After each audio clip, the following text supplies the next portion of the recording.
Hello दोस्तों, कैसे हैं आप सब? मैं आशा करता हूँ कि आपको पार्ट 1 में जो स्टोरी थी, इस रैशन फैमिली की जो हत्या की गई, तो वो आपको अच्छी लगी होगी। पार्ट 1 में रिस्पॉन्स अच्छा रहा, मैंने भी देखा। तो आज हम स्टोरी को कंप्लीट करते हैं इस पार्ट 2 में। और पार्ट स्टोरी को शुरू करने से पहले मैं एक ही बात कहूँगा, यदि आपको मेरी यह स्टोरी अच्छी लगती है तो वीडियो को लाइक ज़रूर कीजिएगा और चैनल को सब्सक्राइब ज़रूर कीजिएगा। तो स्टोरी शुरू करते हैं हम। तो जैसे कि दोनों बहनों में लीना के हाथ में चोट का निशान मिलता है पुलिस को। और पुलिस उस निशान को देखकर अंदाजा लगाती है कि जब कातिल ने ऐना पर हमला किया तो लीना जागी हुई थी। उसने बचने की कोशिश की होगी। तो जब पुलिस जांच करती है तो जिस कुल्हाड़ी से सत्या को इतने अंजाम दिया गया था, उसे मूरे फैमिली की स्टोर रूम से ही लिया गया था। उसे स्टोर रूम से जब उस कातिल ने उठाया तो जब फैमिली चर्च में गई होगी, तब कातिल घर में घुसता है और घर के एटिक में घुसकर बैठ जाता है। एटिक क्या होता है तो मैं बता देता हूँ आपको। अमेरिका में जो घर होते हैं ना, तो उन पर घर के बीच ऊपर जो शंकुनुमा होते हैं, झोपड़ी नुमा, आपने देखा होगा, तो उनके बीच में स्पेस रह जाता है। वहाँ पर अक्सर लोग अपना सामान रखते हैं, तो वो स्पेस में जाकर छिप जाता है, उसमें जाकर कातिल। तो जब फैमिली घर पर आती है और फैमिली खाना खुना खाकर सब सो जाती है, तो कातिल बाहर आता है। और बाहर आने के बाद वो तीनों आवाज में पर्दों या किसी कपड़े से खिड़कियों को ढक देता है। जब उनको ढकने के बाद वो जोशिया और सारा के कमरे में घुसता है, तो उन्हें सोता देखकर उन पर एकदम हमला कर देता है। अब नींद में होने के कारण उन्हें समझने का मौका भी नहीं मिलता और मौके पर ही उनकी मौत हो जाती। इस तरह ही कातिल मास्टर बेडरूम में जाता है और बच्चों पर भी हमला कर देता है। जब कातिल गेस्ट रूम में जाता है तो ऐना और लीना वहाँ पर क्या करता है कि जैसे ही ऐना पर हमला करता है तो लीना जो है वो जाग जाती है उस टाइम पे। अब वो बचने की पूरी कोशिश करती है, डिफेंस करती है, लेकिन 8 साल की बच्ची कब तक डिफेंस कर सकती थी, कब तक रुक सकती थी? तो उसने उनका सामना तो किया, लेकिन वो सफल नहीं पाई। तो वहाँ पर उसकी मौके पर ही मौत हो गई। अब कातिल क्या करता है, कुल्हाड़ी को वहीं पे रखकर किचन की ओर जाता है, किचन में हाथ धोता है। किचन में हाथ धोकर पीछे के रास्ते से निकल जाता है। पीछे के रास्ते के लिए गेट कैसे खुलता है? क्योंकि जो चाबी थी वो एलना जो वहां से लेता है, एना मुरे और जोशिया से वो चाबी ले लेता है और वहां से लॉक करके पीछे के दरवाजे को निकल जाता है, जिससे पुलिस को शक भी ना हो कि घर में कौन आया था, क्या हुआ था। तो पुलिस छानबीन कर रही होती है ना, तो उनको कुछ नाम मिलते हैं जिन पर उन्हें शक होता है। और शक होने का कारण भी कुछ था, तो लेकिन उससे पहले मैं आपको कुछ नाम बता दूं।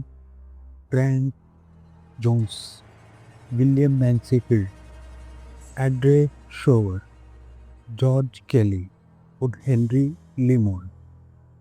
तो कुछ नाम ये थे। तो सबसे पहले हम बात करते हैं फ्रैंक की। फ्रैंक एक पॉलिटिशियन था और बिजनेसमैन था। उसकी एक शॉप थी जो खेती से संबंधित उपकरण बेचती थी। तो उस पर संदेह होने का शक ये था कि 7 साल पहले जोन्स जो जोन्स की शॉप थी उस पर जोशिया मुरे काम करता था। किसी बात को लेकर दोनों में झगड़ा हो जाता है और उसी वजह से जो है जोशिया वहां से वो नौकरी छोड़ देता है और अपना बिजनेस स्टार्ट कर देता है। लेकिन क्या होता है कि कुछ समय बाद जब जोन्स अपना बिजनेस शुरू करता है तो उसके कंपटीशन में आ जाता है जोन्स के। जब जोशिया जब बिजनेस शुरू कर देता है और कंपटीशन में आ जाता है, तो उसको क्या होता है कि जोन्स को जलन होने लगती है और उससे चिढ़ने लगता है। और पुलिस को ये भी पता लगता है कि जो जोन्स की वाइफ थी उसका अफेयर था जोशिया से। और जोन्स को इस बात का जब पता चलता है तो दोनों में बहुत झगड़ा होता है और वो एक दूसरे के दुश्मन बन जाते हैं। जब भी उनका आमना सामना होता था तो वो एक दूसरे से बात भी नहीं करते थे, दूसरे से मतलब दुश्मनी की तरह से देखते थे। लेकिन जब ये घटना, ये हत्या हुई थी, तो उस समय जो उसकी जो उम्र थी वो 57 ईयर्स यानी कि 57 साल की थी। तो जब जांच के लिए जो अफसर जांच कर रहे थे ना, तो उन्होंने मान लगाया यार ये काम ये खुद तो कर नहीं सकता है, तो या तो किसी से करवाया गया है। तभी यहाँ पर एक नया नाम आता है, विलियम। विलियम सामने आता है। दरअसल कुछ समय पहले विलियम जो था ना, उसने अपनी बीवी के माँ बाप और अपने खुद के बेटे की हत्या इसी तरीके से करी थी। तो पुलिस को लगा कि जो मोरे फैमिली की जो हत्या हुई है उसमें इसकी मौजूदगी तो नहीं है। तो जांच करती है, पता लगाती है। जब पुलिस को पता लगता है कि वो उस दिन विलिस काम में था ही नहीं, तो वहां से उनका शक हट जाता है। अब घटना में इस हत्याकांड में आता है तीसरा नाम, और ये सबसे बड़ा सस्पेक्ट है, जिसका नाम था जॉर्ज केली।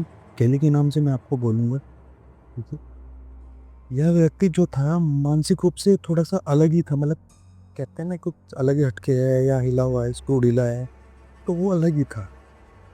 वो लोगों के घरों में ताक झांक करता रहता था, कई बार पकड़ा भी गया। तो जब वो एक घटना घटी तो वो एक दिन पहले वेलेस्का में आया था। वह उस चर्च में भी गया था जहाँ कार्यक्रम हो रहा था, उसने वहां भी हिस्सा लिया, जिसमें पूरी फैमिली गई थी।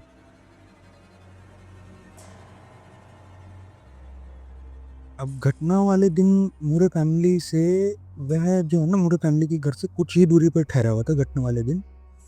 और दूसरे दिन वह सुबह करीब 5 बजे वहाँ से निकल गया वेलेस्का से।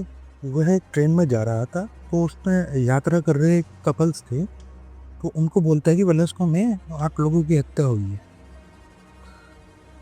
अब पुलिस को शक तो था भाई, या तो इसने ही मारा है।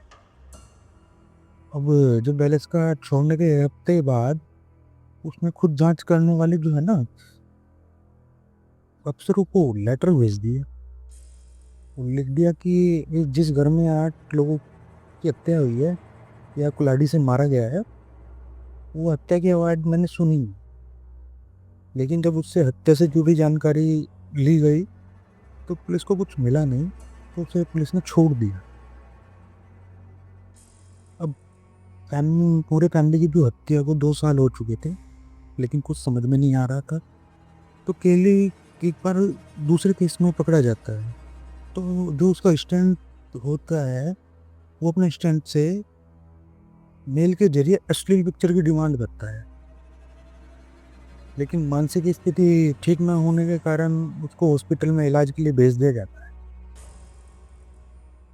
लेकिन क्या होता है उसके बाद, फिर सन 1917 में फिर से पूछताछ होती है उससे, और वो परेशान होकर इस बार बोल ही देते हैं, हाँ मैंने ही 8 लोगों की हत्या की थी।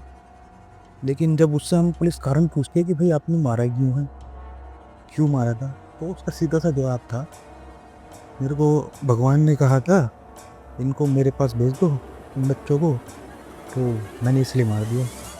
अब केले के पास कोई ठोस सबूत तो नहीं था खिलाफ उनके लिए, उसके लिए। लेकिन इसके अलावा 2 सस्पेक्ट एड्रे शॉवर और हेनरी ले मुरे भी थे।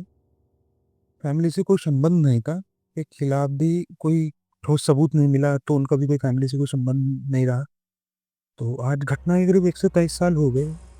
आज भी पड़ोसी कहते हैं कि उस घर में आज भी चीखों की आवाज़ सुनाई देती है, वहाँ पे ऐसी हरकतें तो बहुत फेमस है। और आप नेट पे भी सर्च मारोगे तो बहुत जल्दी निकल मिल जाएगा। एक साउथ बोल दो या कुल्हाड़ी वाला घर, कुल्हाड़ी हत्याकांड, इसको ही बोलोगे, बड़ा फेमस था ये और रियल स्टोरी थी। तो मारने वाले ने, मतलब साइको टाइप के कुछ लोग होते हैं, उन्होंने मार दिया, खत्म की कहानी। तो कैसी लगी दोस्तों आपको मेरी ये स्टोरी, और मुझे लाइक करके बताना, कमेंट जरूर करना, बताना कैसी लगी मेरी स्टोरी, और चैनल को सब्सक्राइब जरूर करना। तो आगे मैं अगली स्टोरी में मिलेंगे आपसे दोबारा, इस तरह से मुलाकात होगी। तो जय हिंद, जय भारत, धन्यवाद।